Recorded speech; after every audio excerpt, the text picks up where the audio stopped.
You know that feeling, right? That little sigh when you look at a task you just really don't want to do.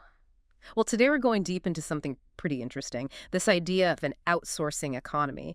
It's kind of built on that sigh, on the fact that, well, people will often pay to avoid effort. Our mission here is to explore how this whole thing works, look at some source material explaining it, and maybe spark some ideas for you. Ready to jump in? Absolutely. And it's fascinating because, as this material suggests, it's not just about efficiency. It taps into something deeper, the actual value people put on avoiding certain tasks. Okay, so the basic principle then is people dislike doing stuff. And that dislike, that desire to avoid the task creates a space, an opportunity. Precisely. It creates a gap. Think about it simply like the source material does with, say, Fiverr.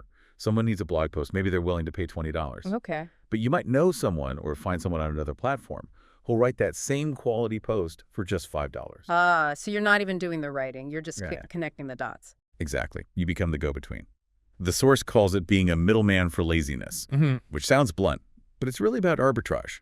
Information arbitrage, almost.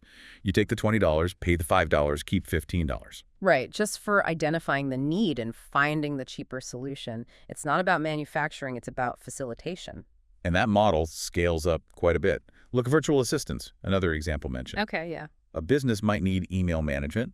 Maybe they budget $300 a month for it. hmm Instead of you doing all that email yourself, you find a reliable VA, perhaps offshore, who can do it really well for, let's say, $100. So you're managing the client relationship, ensuring quality, but the VA does the actual email grind, and you net $200 per client. Exactly. Suddenly, you can handle multiple clients without drowning in emails yourself. It becomes about management and leveraging others. And it seems like this applies across so many areas. The material lists things like, content creation, sure, but also data entry, customer service. Even things like writing resumes or doing online shopping comparisons for people who just don't have the time or inclination. It covers a lot of ground. Now, what about the ethics of it? Is it just exploiting laziness? Well, the way it's framed here is more about providing convenience. You're packaging a solution. People value their time and mental energy. If you can give some of that back by handling a task they dread, that's a service.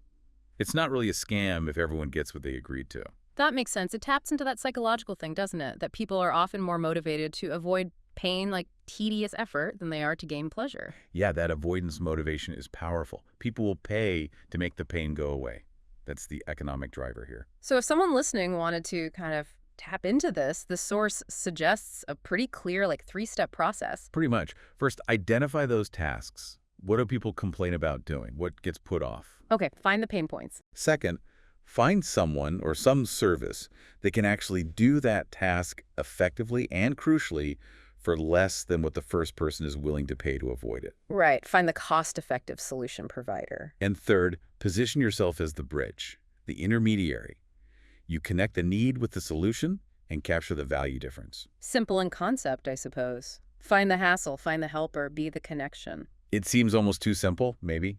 But in a world constantly looking for shortcuts and convenience, maybe it's just understanding a basic human tendency. It definitely makes you think. So, a final thought maybe for everyone listening. Considering the tasks you avoid or you hear others complaining about all the time. Yeah, where might those little opportunities be hiding? Where could you potentially build one of these convenience bridges? Something to chew on. Where are those overlooked gaps between hassle and help? A good question to ponder after this deep dive.